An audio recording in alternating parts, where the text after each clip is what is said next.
Hi there, I'm Stacy, the encaustic mixed media artist behind Studio Stacy. Encaustic literally means to burn in. So I paint with beeswax and a torch, and because it's mixed media, pretty much anything else I can get my hands on. If you're new around here, welcome. If you're a returning viewer, welcome back. Consider subscribing and joining this artsy community. Don't forget to hit that thumbs up button, which helps me get introduced to more like-minded artsy folks like yourself. Good morning all. First studio vlog of the year. Excited to be in here, and yeah, I think what I'm gonna do is I'm gonna pull down the box of encaustic works in progress and just pick a painting out. I need to turn the wax on first. It is rather frosty out, hence the hat, which I'm probably not going to be taking off here today. But yeah, excited to be in the studio and excited to be with all of you. So let's get the studio vlog going. All right, here is the beautiful encaustic work in progress painting. As you can see, it is really rough. And while the wax was heating up, I took and taped the edges. So yeah, this is the piece that I've chosen to work on today. So we'll see how we go. And for those that have been here a while, I think I might have shown this painting once or twice in previous videos, like many moons ago. So basically, this was part of a class, an encaustic class that I took. It was, I believe, with Claire. I can't think of what her name is. I'll stick it here on the screen somewhere if I can remember to look it up and come across it. But anyways, it was an encaustic class I took a while back when I was kind of first getting into encaustic, and it was all about images. And basically I believe this image, this pear image was, she provided in the class. But the whole thought process was to take an image that you don't care about so that basically you don't have any set attachment to it. And her thought process on that was that then you're not afraid of altering the image or messing the image up or things like that.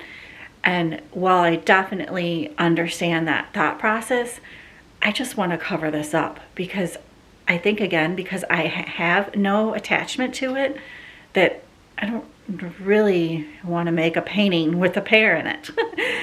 So I think probably what I'm going to do is cover most of this image up, at least a lot of the pear. I actually don't mind the green and blues that are in the painting.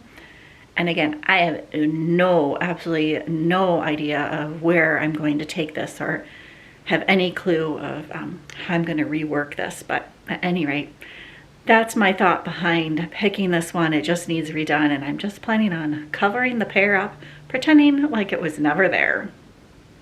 And I have a little bit of this blue paint just left over. There's not much here, but I'm basically gonna just spread it onto this painting. I don't think it's going to cover much up because it's there's not much blue here, and I think it's fairly translucent. So, but you know, just a jumping off point.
All right, I'm really liking these colors in here.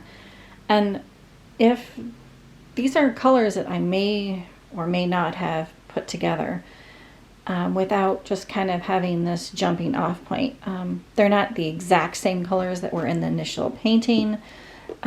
This kind of orangey color here is from the pear itself. And then the green was already in there and some blues were already in here. But I'm really liking how this looks, and you can still see the pear down in there. It's actually upside down here. All right, I flipped it around, but here is the image, and the stem is right behind that the stem is right behind that white splotch of paint up there, but I think you can kind of see it. It's poking through just a little bit. And I opened up my drawer of sketches, and these were sketches that I did of the sycamore tree a while back now. But I was thinking that maybe I could put them, embed them into this background. I think I might use a different paper to do that, redo the sketches onto a different paper. I think that's what I'm doing. But now I'm debating if, the paper will be clear, it won't be this kind of white color. But I'm thinking of that this background might be a little bit too busy. So I'm thinking of maybe, hopefully won't ruin it, taking some more sheer kind of white encaustic paint and just going over the whole thing so it's more of a more of a not solid color. You still see a lot of these colors poking through is what I'm thinking, but a little bit more uniform. We're gonna see how that works out. Hopefully I won't mess it up now that I kind of like it.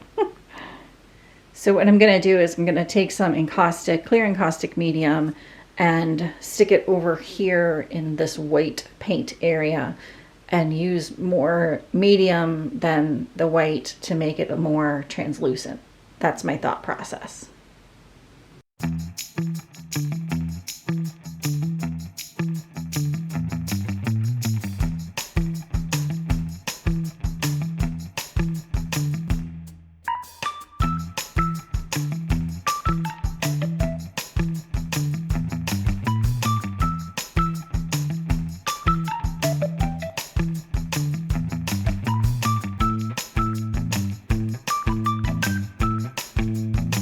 All right, much happier with that background there. Looks much better, I think. And again, as you can see, all these colors still show through, but I just think it just gives it a little bit more, I don't know if muted is the right word, just more put together, I guess. Maybe that's the right word. But yeah, I'm happy with it.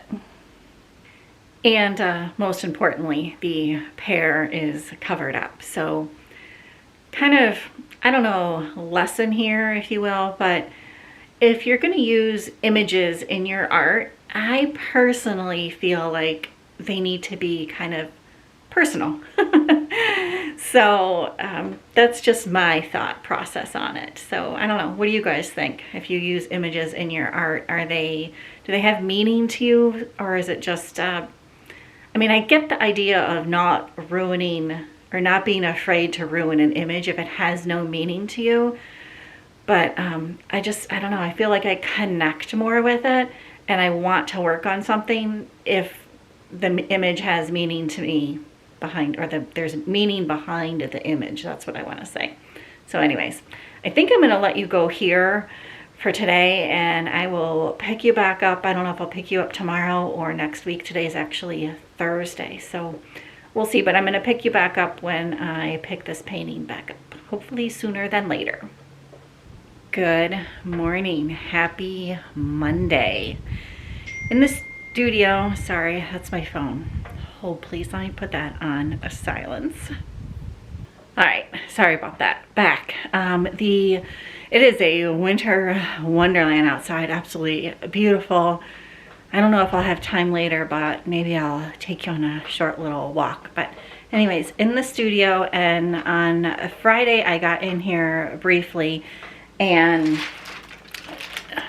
drew this up, or sketched this up.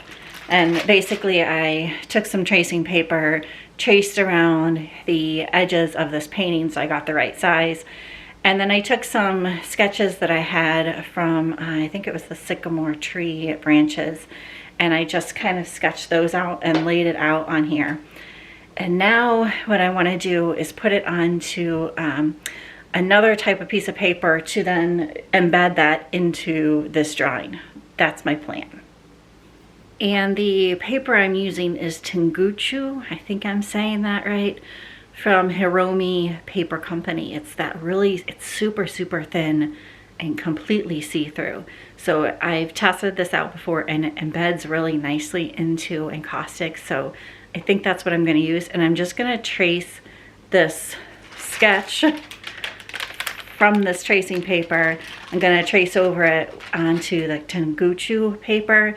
And I think I'm going to just do that with a India ink pen. I think that's my plan anyways. We'll see.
All right, a couple quick thoughts on embedding thinner paper or images on thinner papers into encaustic. I've talked about this in the past, and I'll link, I think I have a video specifically just on embedding thin papers into encaustic. I think I do. If I can find it, I'll leave it here somewhere down in the description so you can go watch that if you haven't watched it. But first tip is regarding safety. I always switch over to my heat gun. There's no flame coming out of that heat gun. It is still rather hot, and I also use like a lower heat setting at first on the heat gun. And then I kind of start in the middle, work my way out, embedding these images of this thinner paper in. That way I tend not to get any, wrinkles or things like that in the paper if I just start in the middle and kind of go up and down and out. Okay, let me see what else. Okay, so once it takes a while to embed this, especially on the lower heat setting on the heat gun. I probably spent a good half hour embedding this, maybe 45 minutes just embedding it in. The video, I'm not going to show you 45 minutes of me running over a surface with the heat gun. So, but it takes a while, and you'll know when it's fully embedded because it starts to shine a little bit. The wax kind of comes up through the paper. Thinner papers take less time than thicker papers, but, just be cautious for fire. Let's see what else. Okay, so once it's embedded down in there, I keep going over it with the heat gun just to make sure it's fully embedded. Once I think it's fully embedded, I hit it with a quick thin layer of clear encaustic medium over the top to make sure it's fully embedded. And then I go over one final quick couple times with the torch. But I always make sure it's fully embedded before I hit it with the torch so as to not catch anything on fire. Plus, it can completely ruin your painting if, you have now a big hole in your paper. So, I think that's it. And I like to wrap the thinner paper around the edges. You probably saw me doing that just to kind of continue the edge down along the sides of the painting, just a little thin piece. But I like to do that. You don't have to do that, but just personal preference there. I think that's all I have to say about this. All right, first painting of 2025, I believe, is done. Really happy with how it came out, and yeah, much better than the pear that was here. And I think I'm going to quickly clean up this mess here before I head back over to the barn dominium, just so I have a clean slate to start with when I come back over here.